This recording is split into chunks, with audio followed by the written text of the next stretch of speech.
Hello everyone, आप सभी का स्वागत है एडुटेप में। यहाँ पर हम यूपीएससी, ईपीएफओ, एपीएफसी, ईओयो एग्जामिनेशन की तैयारी करें, जिसमें आज के अभ्यास सीरीज में जनरल साइंस का हमारा टॉपिक रहने वाला है सेल्स एंड टिश्यूज का पार्ट नंबर 2। वीडियो को पूरा आपको लास्ट तक देखना है, क्योंकि हमने पार्ट नंबर 1 में सेल्स के और टिश्यूज के कुछ बेसिक पार्ट्स पढ़े थे कि सेल्स के अंदर जो सेल ऑर्गेनेल्स रहते हैं कौन सा क्या काम करता है, माइटोकॉन्ड्रिया क्या काम करता है, कुछ बच गए थे जो आज के पार्ट में हम कवर करेंगे। और टिश्यूज के बारे में हम पढ़ने वाले प्लांट और एनिमल टिश्यूज के बारे में। ठीक है, तो वीडियो को आप लास्ट तक जरूर देखिएगा। इसके बाद मैं आपको बता दूं कि एडुटेप ने आपके लिए एक बुक लॉन्च की है, यूपीएससी ईपीएफओ की 1900 मोस्ट इंपॉर्टेंट क्वेश्चंस की बुक। ये बुक आपके लिए बहुत ही ज्यादा इंपॉर्टेंट है। अगर आप इसे परचेस करना चाहते हैं, उसके लिए लिंक आपको इस वीडियो के डिस्क्रिप्शन बॉक्स में मिल जाएगी।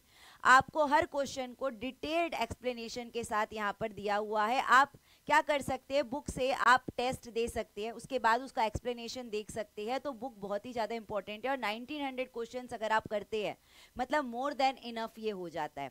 तो जल्दी से जाएंगे वीडियो के डिस्क्रिप्शन बॉक्स में, वहाँ पर आपको लिंक दिए और आपको ये बुक परचेज कर लेना है। ठीक है, आगे बढ़ते हैं। आज का पहला question, which part of the cell regulates entry and exit of substance. ठीक है, एंट्री और एग्जिट कौन डिसाइड करता है? Gatekeeper. आपको पता है कि जो घर के सामने या ऑफिस के सामने गेट कीपर रहते, कौन अंदर आएगा कौन बाहर जाएगा वो डिसाइड करते। उसी तरीके से हमारे सेल्स में एंट्री और एग्जिट के लिए भी कुछ सेल ऑर्गेनेल रहते हैं, जिसे हम क्या कहते हैं? सेल मेम्ब्रेन कहते हैं। सेल मेम्ब्रेन या प्लाज्मा मेम्ब्रेन। हमने साइटोप्लाज्म के बारे में पार्ट नंबर 1 में देखा था। जेली जैसा स्ट्रक्चर रहता है जो लुब्रिकेशन प्रोवाइड करता है। जो भी चीज का ट्रांसपोर्टेशन होना चाहिए, इजी होना चाहिए, उसके लिए लुब्रिकेशन कौन देता है? साइटोप्लाज्म। माइटोकॉन्ड्रिया हमने पढ़ लिया था, powerhouse of the cell है जो एनर्जी प्रोवाइड करता है एटीपी के फॉर्म में। ये सारी बातें मैंने बता दी थी। न्यूक्लियस, न्यूक्लियस जो रहता है वो ब्रेन होता है, गेट कीपर नहीं होता, ब्रेन जो सारी चीजों को कंट्रोल करके रखता है, यानी कि जो बॉस होता है उसे आप न्यूक्लियस कह सकते हैं। इसके अंदर डीएनए होता है। तो न्यूक्लियस जो है वो ब्रेन हो गया, जो सारी चीजों को कंट्रोल करता है, क्या फंक्शन करना है ये न्यूक्लियस बताता है। कौन अंदर आएगा कौन बाहर जाएगा ये सेल मेम्ब्रेन बताता है। साइटोप्लाज्म जेली लाइक स्ट्रक्चर होता है और माइटोकॉन्ड्रिया को पावर हाउस। पावर हाउस कौन होता है? जो सबसे ज्यादा एनर्जी देने का काम करता है, mitochondria powerhouse of the cell. तो आपका आंसर हो गया ऑप्शन नंबर बी। आगे बढ़ते हैं, ऑप्शन नंबर बी आपका करेक्ट आंसर है। आगे बढ़ते हैं, क्वेश्चन नंबर 2 में हम आते हैं। Which organelle is known as suicidal bag of the cell. ये आपके लिए इंपॉर्टेंट क्वेश्चन है, इस क्वेश्चन को इंपॉर्टेंट मार्क कर लेना है। सुसाइडल बैग किसे कहा जाता है? सेल का। तो यहां पर आपको याद रखना है कि राइबोसोम हमने पढ़ा था जो प्रोटीन सिंथेसिस करता है। प्रोटीन को जो सिंथेसाइज करता है वो राइबोसोम होता है, तो ये वाले ऑप्शन को आप काट सकते हैं। माइटोकॉन्ड्रिया तो आप तो powerhouse of the cell था, इसे भी काट सकते हैं। न्यूक्लियस जो था वो ब्रेन ऑफ द सेल है, इसे भी आप कैंसिल आउट कर सकते हैं। तो सुसाइडल बैग कौन होते हैं? लाइसोसोम्स होते हैं। लाइसोसोम, इनके अंदर क्या होता है? डाइजेस्टिव एंजाइम्स होते हैं। लाइसोसोम्स के अंदर क्या होते हैं? डाइजेस्टिव एंजाइम्स होते हैं। और जब भी सेल डैमेज होता है ये अपने आप को ही खा जाते हैं, यानी कि सुसाइड कर लेते हैं, इसीलिए इन्हें सुसाइडल बैग्स कहा जाता है। इनको अलग से मारने की जरूरत नहीं पड़ती। जब सेल डैमेज होता है ये भी अपने आप को खा जाते हैं, डाइजेस्ट कर लेते हैं, तो इसे सुसाइडल बैग नाम दिया गया है लाइसोसोम्स को। आगे बढ़ते क्वेश्चन नंबर 3 में आते हैं। Which cell organelle is responsible for packaging and secretion. अब कौन सा सेल ऑर्गेनल पैकेजिंग करता है और सिक्रीशन करता है? फिर से हम क्या करेंगे, अपने ऑप्शन को कट करेंगे। राइबोसोम प्रोटीन सिंथेसिस करता है। Mitochondria powerhouse of the cell होता है। वैक्यूल, वैक्यूल जो रहता है स्टोरेज के लिए हेल्प करता है। वेस्ट मटेरियल हो गया या कोई फूड प्रोडक्ट्स हो गए, उसके स्टोरेज के लिए वैक्यूल होता है, स्टोरेज के लिए। यहाँ पर क्वेश्चन में हमें बोला है जो पैकेजिंग और सिक्रीशन करता है। प्रोटीन और लिपिड्स जब बनते हैं, प्रोटीन और लिपिड जैसे कि एंडोप्लाज्मिक रेटिकुलम जब बनाते हैं, उसको पैकेज करने का काम और उसको ट्रांसपोर्ट करने का काम ये गोल्गी अपैरेटस करता है। कौन करता है? Golgi apparatus. तो यहाँ पर आपका आंसर क्या हो जाएगा? ऑप्शन नंबर ए, जो पैकेजिंग और सिक्रीशन में हेल्प करता है। तो सारे सेल ऑर्गेनल आपके लिए इंपॉर्टेंट है। हम सारे तरीके ये क्वेश्चन इस चैप्टर में, इस टॉपिक में करने वाले हैं। आगे बढ़ते हैं, क्वेश्चन नंबर 4 में आते हैं। What is the function of mitochondria? थोड़ा सा एक रिवीजन क्वेश्चन है। माइटोकॉन्ड्रिया क्या करता है? प्रोटीन सिंथेसिस राइबोसोम्स करता है। ट्रांसपोर्ट ऑफ सब्सटेंसेस हमने अभी देखा कि ट्रांसपोर्ट और सब्सटेंसेस सिक्रीशन कौन करता है? गोल्गी अपैरेटस करता है। डाइजेशन भी ये नहीं करता है। अब माइटोकॉन्ड्रिया की एक बार बात कर लेते हैं। माइटोकॉन्ड्रिया कैसे powerhouse of the cell हुआ? ठीक है, आपने क्या किया, खाना खाया, खाना किस में बदल जाता है, ग्लूकोज में बदल जाता है। आपने खाना खाया, फूड खाया, फूड में कार्बोहाइड्रेट जो रहता है ग्लूकोज में चेंज हो जाता है। उसके बाद ये जो ग्लूकोज रहता है आपके सेल्स के ऑक्सीजन के साथ रिएक्शन करता है। आपके सेल्स में क्या होता है, ऑक्सीजन गैस होती है, तो ये ग्लूकोज ऑक्सीजन के साथ रिएक्शन करता है और कार्बन डाइऑक्साइड और वाटर बनाता है, साथ ही साथ एनर्जी भी रिलीज करता है एटीपी के फॉर्म में। ठीक है, अब ये जो एनर्जी है, ये एनर्जी जो हमें मिल रही है, इसी को powerhouse of the cell कहेंगे, क्योंकि ये जो सारा काम हो रहा है, ये जो सारा काम हो रहा है कहाँ पर होता है, माइटोकॉन्ड्रिया में होता है।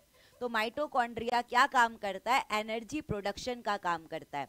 और वो एनर्जी प्रोडक्शन किस फॉर्म में होती है, एटीपी के फॉर्म में। एटीपी का फुल फॉर्म क्या है, एडिनोसिन ट्राइफॉस्फेट, एडिनोसिन ट्राइफॉस्फेट। और कितनी एनर्जी रिलीज होती है, कितनी एटीपी एनर्जी मिलती है, 38 एटीपी, 36 से 38 एटीपी एनर्जी मिलती है। तो एटीपी जो है वो energy currency of the cell है। एटीपी क्या कहा जाता है, एटीपी को energy currency of the cell कहा जाता है। आगे बढ़ते हैं, तो आंसर हो गया ऑप्शन नंबर बी। आगे बढ़ते क्वेश्चन नंबर 5 में आते हैं, which animal tissue helps in movement. अब हमने सेल्स और सेल ऑर्गेनल्स के बारे में देख लिया, कुछ बातें टिश्यूज के बारे में भी करते हैं। और जो आज की क्लास का लास्ट क्वेश्चन होगा उसमें मैं सारे टिश्यूज को रिवाइज भी करवाऊंगी। ठीक है, तो यहाँ पर बोल रहा है which animal tissue help in movement. अब एनिमल टिश्यू अलग रहेंगे, प्लांट टिश्यू हेल्प रहेंगे, तो जो पूरा हम टिश्यूज पढ़ेंगे लास्ट वाले क्वेश्चन में समराइज करेंगे। ठीक है, तो animal tissue help in movement की अगर बात करते हैं तो यहाँ पर जो एनिमल टिश्यू है, चारों की चारों एनिमल टिश्यू दिए, nervous tissue, muscular tissue, connective tissue और एपिथेलियल टिश्यू। तो जो मूवमेंट में हेल्प करता है वो आपका होता है muscular tissue. Muscular tissue movement में हेल्प करता है। नर्वस टिश्यू जो रहेगा वो आपको सिग्नल देगा, ब्रेन जो आपको सिग्नल देता है कि ये हाथ हिलाना है, कुछ गर्म लग रहा है तो अपने हाथ को हटाना है, भागना है, ये जो सिग्नल आपको देता है नर्वस टिश्यू देते हैं। कनेक्टिव टिश्यू कनेक्ट करते हैं, मसल्स बोन को, बोन बोन को कनेक्ट करते हैं। एपिथेलियल टिश्यू जो रहता है आउटर कवरिंग होती है। तो ये आपको याद रखना है, जो टिश्यू हेल्प इन मूवमेंट करता है वो होता है आपका मस्क्यूलर टिश्यू, ये एक एनिमल टिश्यू है। आगे बात करते हैं which connective tissue connects bone to bone. जो बोन टू बोन कनेक्ट करता है, तो बोन टू बोन और बोन टू मसल, ये सबसे इंपॉर्टेंट क्वेश्चन है ये वाला, और क्वेश्चन नंबर 7 आपके लिए इंपॉर्टेंट क्वेश्चन है। जो connective tissue bone to bone connect करता है उसे हम क्या कहते हैं, लिगामेंट कहते हैं। उसे क्या कहा जाता है, लिगामेंट कहा जाता है। बोन टू बोन जो कनेक्ट करते हैं वो कनेक्टिव टिश्यू को आप क्या कहते हैं, लिगामेंट। उसी तरीके से क्वेश्चन नंबर 7 हमें बोला है which tissue connect muscles to bone. Muscles to bone जो कनेक्ट होता है उसे आप क्या कहते हैं, टेंडन्स कहते हैं। ये दोनों ही क्वेश्चन बहुत इंपॉर्टेंट है। क्वेश्चन नंबर 6 और क्वेश्चन नंबर 7 आपके लिए मोस्ट इंपॉर्टेंट क्वेश्चन है। तो which tissue connect muscles to bone आएगा तो tendon, which connective tissue connects bone to bone तो वो आएगा आपका लिगामेंट। तो दोनों ही आपके क्या है, कनेक्टिव टिश्यू है।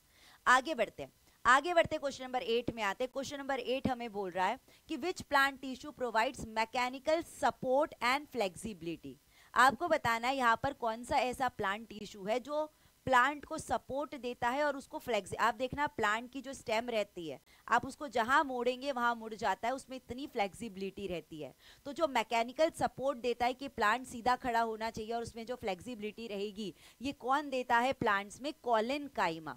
कौन देता है, कॉलेनकाइमा। पैरेनकाइमा, कॉलेनकाइमा, स्क्लेरेनकाइमा, ये तीनों ही प्लांट टिश्यू के अंदर आते हैं। ये तीनों ही प्लांट के परमानेंट टिश्यू है। परमानेंट याद रखिएगा, दो टिश्यू होते हैं प्लांट में, एक है परमानेंट, एक है मेरिस्टेमेटिक टिश्यू। परमानेंट टिश्यू के ये 3 पार्ट है, पैरेनकाइमा, कॉलेनकाइमा, स्क्लेरेनकाइमा। कॉलेनकाइमा क्या करता है, मैकेनिकल सपोर्ट देता है और फ्लेक्सिबिलिटी देता है प्लांट को। तो आगे बढ़ते क्वेश्चन नंबर 9 में आते हैं, which of the following is a simple permanent tissue in plant. जो simple permanent tissue in plant है, तो मैंने आपको बताया कि परमानेंट टिश्यू 3 है, कॉलेनकाइमा, स्क्लेरेनकाइमा और पैरेनकाइमा। तो यहाँ पर मेरिस्टेमेटिक टिश्यू कैम्बियम, फ्लोएम नहीं आएगा, आंसर क्या आएगा, पैरेनकाइमा। कौन सा यहाँ पर परमानेंट टिश्यू आपको दिख रहा है प्लांट का, पैरेनकाइमा। आगे देखते क्वेश्चन नंबर 10 में आते हैं, which animal tissue covers the external surface of the body. यहाँ पर हमें एनिमल टिश्यू के बारे में बताना है। एनिमल टिश्यू जो एक्सटर्नल सरफेस बॉडी को कवर करता है, तो एक्सटर्नल सरफेस आपकी जो स्किन हो गई, आपकी जो स्किन है वो आपका एक्सटर्नल सरफेस है, जो लाइनिंग रहती है वो एक्सटर्नल सरफेस है। तो जो एक्सटर्नल सरफेस को कवर करता है वो कौन सा टिश्यू होता है? स्किन किसके अंदर आएगा? एपिथेलियल टिश्यू के अंदर आएगा। तो यहाँ पर आंसर हो गया है आपका ऑप्शन नंबर ए। आगे बढ़ते क्वेश्चन नंबर 11 की अगर बात करते हैं, which cell organelle contain its own DNA.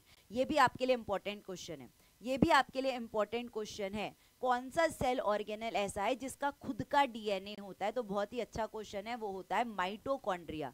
इसके पास खुद का डीएनए होता है, न्यूक्लियस के पास होता है, माइटोकॉन्ड्रिया के पास होता है डीएनए। डीएनए क्या है? डीएनए क्या है?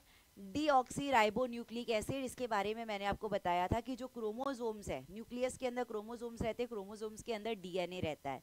डीएनए क्या करता है? इंफॉर्मेशन कैरी करता है पेरेंट से ऑफस्प्रिंग पर। पेरेंट्स के कुछ ट्रेड्स जो बच्चों में आते हैं वो कौन कॉपी करता है? वो इंफॉर्मेशन को कॉपी करने का काम डीएनए ही करता है। तो ये खुद का डीएनए किसके पास होता है? माइटोकॉन्ड्रिया के पास होता है। आगे बढ़ते क्वेश्चन नंबर 12 में आते हैं, which permanent tissue provides hardness and mechanical strength to plant.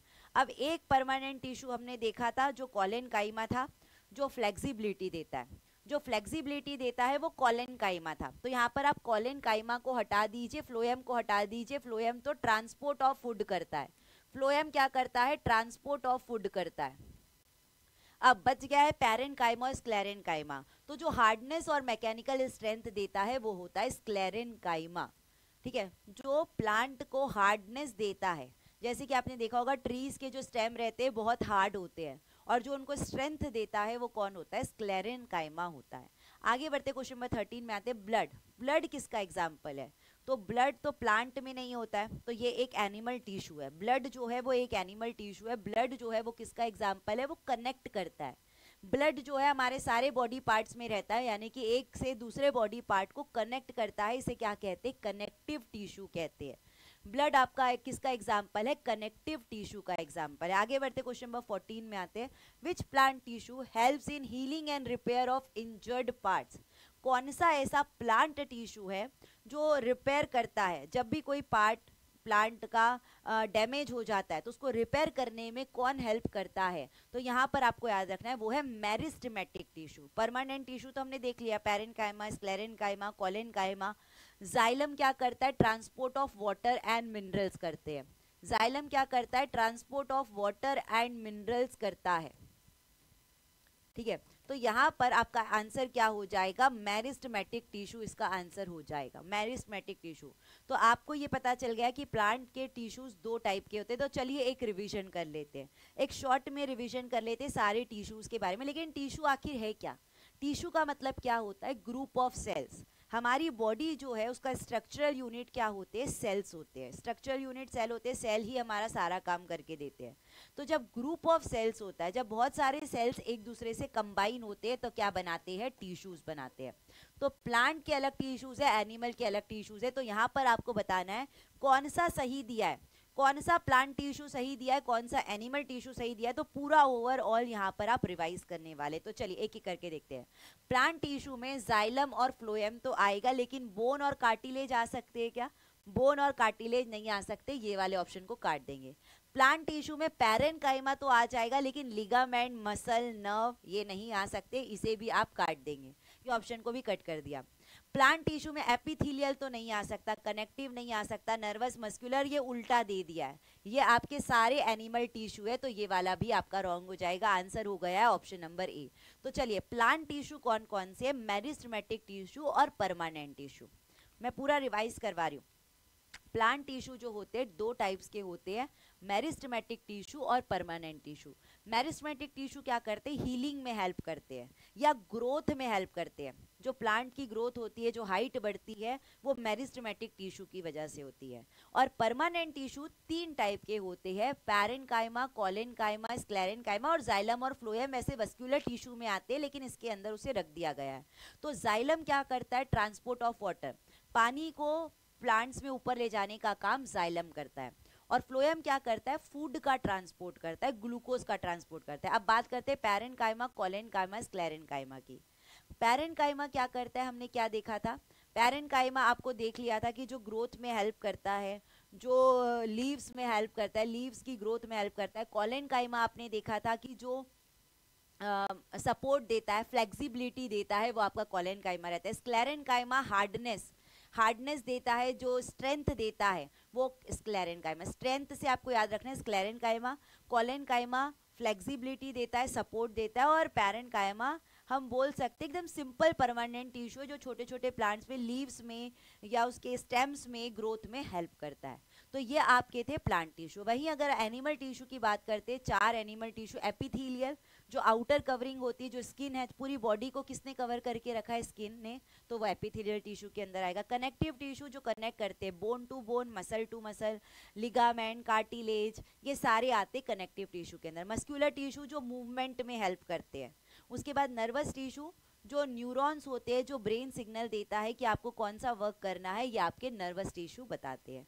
तो ये था ओवरऑल आपके प्लांट और एनिमल टिश्यू के बारे में। अब हम मिलेंगे अपने नेक्स्ट पार्ट में, जिसमें हम इससे भी और अच्छे क्वेश्चन करेंगे। फंक्शन दिया रहेगा, उसके बाद उसके ऊपर कैसे क्वेश्चन और पूछे जाते हैं वो हम नेक्स्ट पार्ट में पढ़ेंगे। थोड़ा सा लेवल हाई करेंगे पार्ट नंबर 3 में। इसका एक और पार्ट बच गया, जो हम नेक्स्ट क्लास में 15 क्वेश्चन से और अपनी प्रिपरेशन को अच्छे से करेंगे। तो आज की क्लास को एक बार जरूर रिवाइज करिएगा कि कितने टाइप के टिश्यूज किसमें होते हैं, कौन सा टिश्यू क्या काम करता है। कुछ सेल ऑर्गेनेल्स के बारे में हमने देखे थे, जो पिछली क्लास में रह गए थे। तो हमने सेल ऑर्गेनेल्स पूरे कंप्लीट कर लिए, टिश्यूज हमने कंप्लीट कर लिए। नेक्स्ट पार्ट में इससे थोड़े अच्छे लेवल के क्वेश्चंस हम करने वाले, तो वो वीडियो के लिए भी आपको वेट करना है। वो वीडियो को भी पूरा आप देखिएगा। तो आज के लिए बस इतना ही है, तब तक नेक्स्ट वीडियो के लिए मिलते हैं। तब तक thank you, bye, take care and all the best.